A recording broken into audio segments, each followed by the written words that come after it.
subhanallah.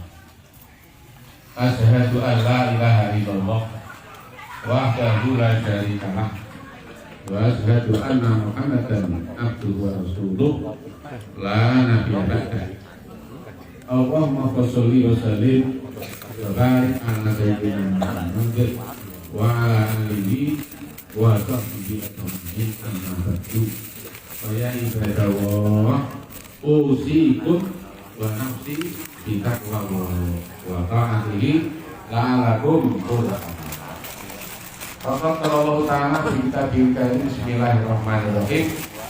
Wa in ta'allana rabbukum la in syakartum la azidanakum wa la in kafartum inna adzabi la syadid. Sadaqallahu al-azim.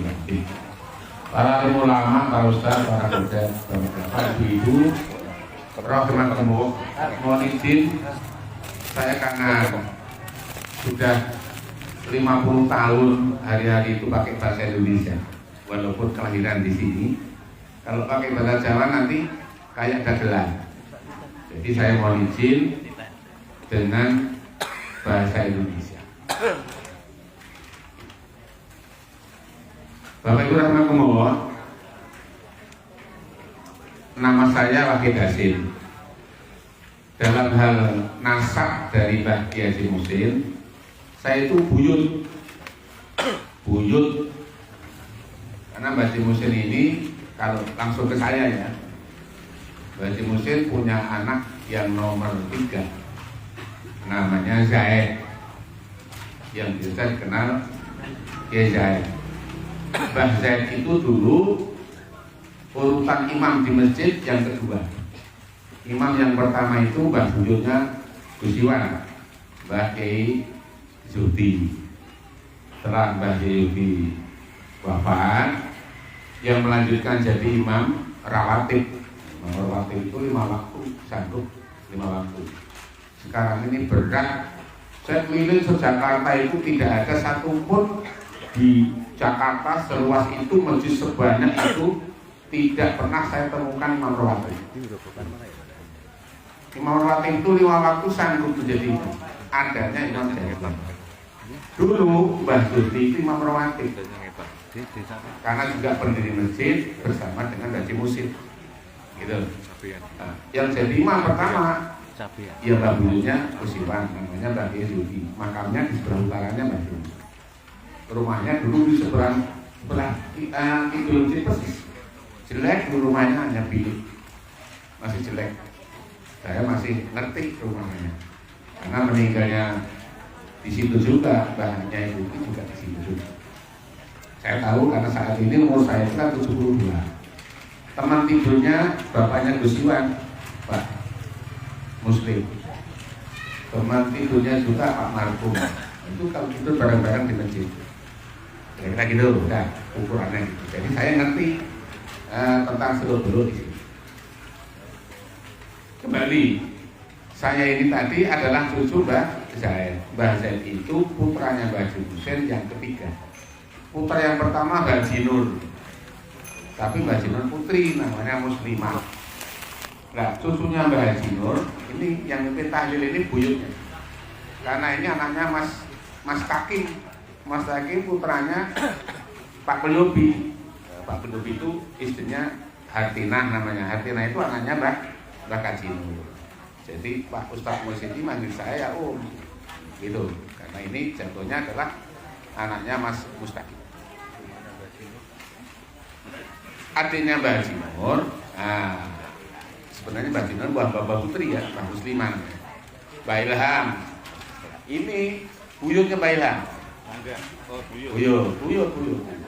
Buyutnya Mbah Ilham. Canggahnya Mbah Haji Muhsin.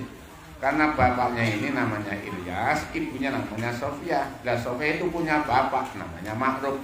Ma'ruf itu anaknya Mbah Ilham, putra kedua dari Mbah Haji Muhsin. Itu anaknya Mbah Haji Muhsin itu setelah Mbah Ilham baru kakek saya, namanya saya. Segitu aja ya.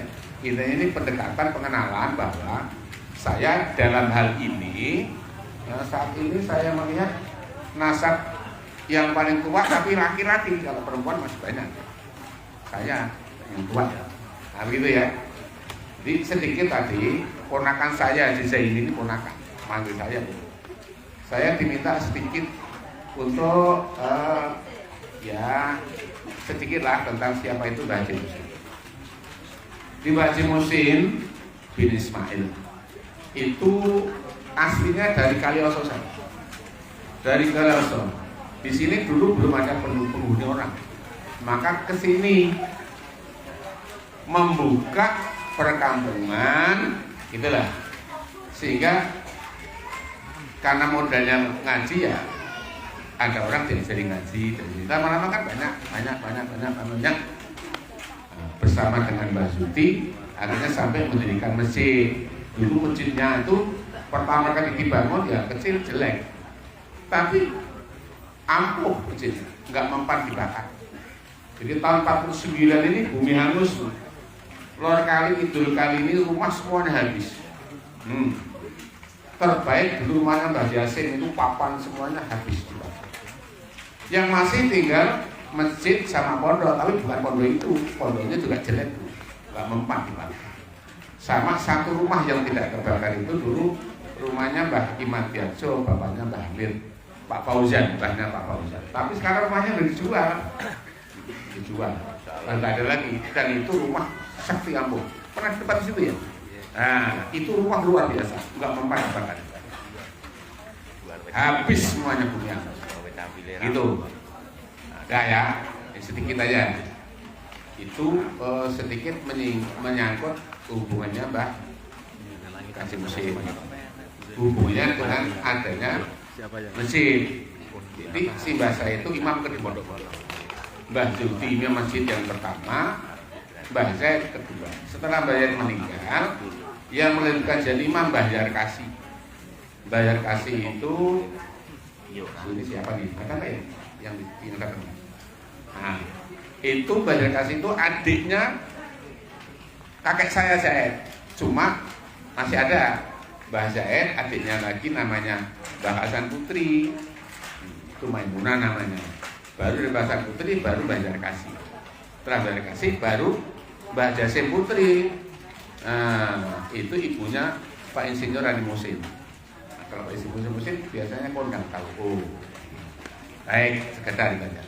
Itu sedikit tentang siapa itu Mbah Haji Muhsin. Sehingga beliau adalah termasuk perintis adanya kampung ini dan adanya masjid, adanya pondok, adanya kegiatan muslim. Dulu kalau itu ya di masjid, kalau Mbah Haji Muhsin itu di masjid. Jadi di masjid itu dulu kalau itu paling besar Mbah Haji Muhsin. Belum Mbah Yuti, Mbah Yuti masih itu. Jadi yang di hall itu dulu dua, Mbah Haji Muhsin sama Mbah Yuti. Cuma kalau gedean rame, Mbah Haji Muhsin pernah mengadakan sunatan massal tahun 63 kalau nggak salah. 68 orang ngundang Les Bumi dari Semarang ketika itu. Itu artinya bahwa kalau Mbah Haji Muhsin itu dulu selalu bisa, selalu mengundang ulama kondang. Jadi selenggarakannya luar biasa. Tapi setiap tahun selalu diselenggarakan, tidak pernah absen, selalu ada. Sampai hari ini kebijakan sekarang ini sederhana, mohon doa karena dana itu dikumpulkan mau bangun gedung sini 2 lantai lagi, itu yang pakai parkiran motor untuk gedung PAUD, insya Allah segera. Itu sebabnya alasannya kenapa sekarang ini seperti ini. Karena dana itu dikonsentrasikan untuk bangun 2 lantai lagi nanti di tempat parkiran itu untuk gedung PAUD, karena gedung PAUD saat ini masih campur dengan gedung TPG. Itu supaya jadi maklum, tidak tanda tanya, kok gini nanti ada persepsi yang tidak. Maka saya sampaikan diantaranya itu sedikit mengenang tentang Mbah Haji Muhsin. Kemudian dalam mengenang Mbah Haji Muhsin itu saya akan mengambil, tapi enggak komplit satu ayat, merupakan doa yang terdapat dalam surat Al-Hasr. Surat Al-Hasr itu juz 28 ada. Itu dibaca khotib seluruh dunia setiap Jumat. Saya Jumatan di Mekah yaitu doanya, di Madinah yaitu doanya, di masjid di Jawa Tengah, di Jawa Timur, di Jawa Barat, di Jakarta, di luar Jawa. Doanya itu. Hampir setiap khutbah kedua baca doa ini. Surat Al-Hasr ayat 10. Tak bunyikan doanya karena tidak genap satu ayat. Saya ambil doanya saja. Bismillahirrahmanirrahim. Rabbana ighfir lana wa li ikhwanina alladzina sabaquna bil iman wa la taj'al fi qulubina ghillan lil ladzina amanu rabbana innaka ra'ufur rahim. Karena ada anak-anak belum ngerti artinya, tak artikan. Kalau yang sepuh-sepuh begini kan nggak butuh arti, nggak paham. Disebut ayat, dibaca nggak paham. Tapi kalau santri-santri masih ini kan butuh arti, butuh penjelasan. Sedikit jajan atau kemalaman. 9 kurang 10, nanti sampai jam 9 aja. Rabbana ighfir lana, ya Allah ampunilah dosa-dosa kami. Rabbana ighfir lana wa li ikhwanina alladzina sabaquna bil iman, dan ampunilah saudara-saudaraku yang terdahulu yang mereka beriman. Tapi kalau tidak beriman dimintakan ampunan, yang ngomong malah dosa. Nabi Ibrahim mintakan ampunan bapaknya saja ditegur sama Allah. Nabi Ibrahim itu ada doa, mendoakan untuk bapaknya itu. Rabbana ighfirli wa liwalidayya wa lil mu'minina yauma yaqumul hisab. Yang walidaynya ditolak dan ditegur oleh Allah. Itu ditunaikan karena Nabi Ibrahim dulu pernah janji. Keterangan dalam tafsir itu pernah janji akan mendoakan bapaknya. Itu penuhi. Tapi setelah itu tidak mau lagi. Nah, itu ya. Jadi Rabbana ighfir lana, saya ulang lagi yang doa tadi. Rabbana ighfir lana ya Allah, ampunilah dosa-dosa kami. Rabbana ighfir lana, enggak pakai dunubana. Kalau yang Rabbana ighfir lana dunubana itu nanti surat Ali Imran, hubungannya dengan perang Uhud. Yang ini Rabbana ighfir lana wa li ikhwanina alladzina sabaquna bil iman. Ya Allah, ampunilah dosa-dosa kami dan dosa-dosa saudara-saudara kami yang terdahulu beriman. Wala taj'al fi qulubina, dan janganlah engkau jadikan hati kami dongkol, dengki, serai. Gitu tuh. Ghilan. Wala taj'al fi qulubina ghilan lil ladzina amanu, tapi dengki kepada saudara-saudara beriman. Ya boleh. Ini harapannya jangan jadikan. Ghillal ladzina amanu rabbana innaka rabbur rahim. Ya Allah, engkau sesungguhnya zat yang maha kasih sayang. Nah, ini doa tadi setiap khutbah, apa khutbah Jumat, apa khutbah apapun, itu doa selalu dibaca. Di kebanyakan di khutbah kedua. Bahkan itu di buku-buku khutbah itu juga ditulis. Saking pentingnya itu doa. Maka saya sampaikan. Apa sih maksudnya? Menghormati pendahulu. Gitu. Menghormati pendahulu. Seperti pendahulu kakek moyang kita yang merebut negara ini. Indonesia ini dulu dikuasai oleh orang asing ratusan tahun. Yang bergerak, yang berjuang santri-santri, non santri mana ada dulunya. Semua itu digerakkan santri-santri dari pondok pesantren. Oleh karena itu doa senjatanya santri. Allahu Akbar. Jadi kitab Silahul Mu'min, Allahu Akbar itu merupakan senjatanya orang beriman. Senjata beriman itu bukan hanya musuh yang kelihatan saja, musuh yang tak tampak pun kita senjatanya Allahu Akbar. Ini banyak hadis yang berhubungan dengan masalah itu sedikit aja. Jadi gerakan itu sudah ratusan tahun dipelopori oleh para simbah-simbah kita dengan semangat keimanannya mendirikan negara ini. Oleh karena itu ini 17 Agustus mereka yang telah berjasa itu kita doakan. Kita doakan diampuni segala dosanya, termasuk si Haji Musin, karena berjuang dia, berjuang adanya. Maka kita doakan, Rabbana ighfir lana wa li ikhwanina alladzina sabaquna bil iman, masuk di situ. Wala tas'al fi qulubina ghillan lil ladzina amanu Rabbana innaka ra'ufun. Yang pertama doa. Yang kedua kita ucapkan syukur atas jasa mereka. Yang ketiganya kita berharap bisa melanjutkan cita-cita dan perjuangan mereka. Termasuk saya di sini adalah buyut dari Mbah Haji Muhsin, maka melanjutkan cita dan perjuangan simbah saya dalam hal kebaikan. Dan yang terakhir, kita meniru harapannya nanti kalau mati tidak dihujat, dikenang jasanya, syukur-syukur didoakan, syukur-syukur dilanjutkan cita-cita perjuangan itu. Ini masih hidup nggak menjabat sudah dihujat, sudah dicaci maki. Kita berharap tidak seperti itu, tidak seperti itu. Kita berharap seperti pahlawan, seperti Mbah Haji Muhsin, jasanya dikenang, dilanjutkan cita-cita perjuangannya. Syukur-syukur kita bisa meniru, jangan sampai kita mati dihujat. Al-Quran juga ada orang yang tidak bagus itu dihujat 1000 tahun setelah dia meninggal ikut juga menghujat, termasuk bapak-bapak ibu. Karena baca Quran itu selalu menceritakan tentang Fir'aun, kan itu kan? Siapa itu Fir'aun? Memimpinnya itu diktator. Dalam Quran dikatakan saking diktatornya itu yasumunakum su'al adab. Apa itu? Menyiksa dengan seberat-berat siksaan. Itu yasumunakum su'al adab. Jadi kalau menyiksa orang yang bersalah disiksa sejahat-jahatnya siksa. Contoh kecil. Atau bapak sekarang ini kan zamannya perang antara Israel dengan Palestina. Lihat kan di HP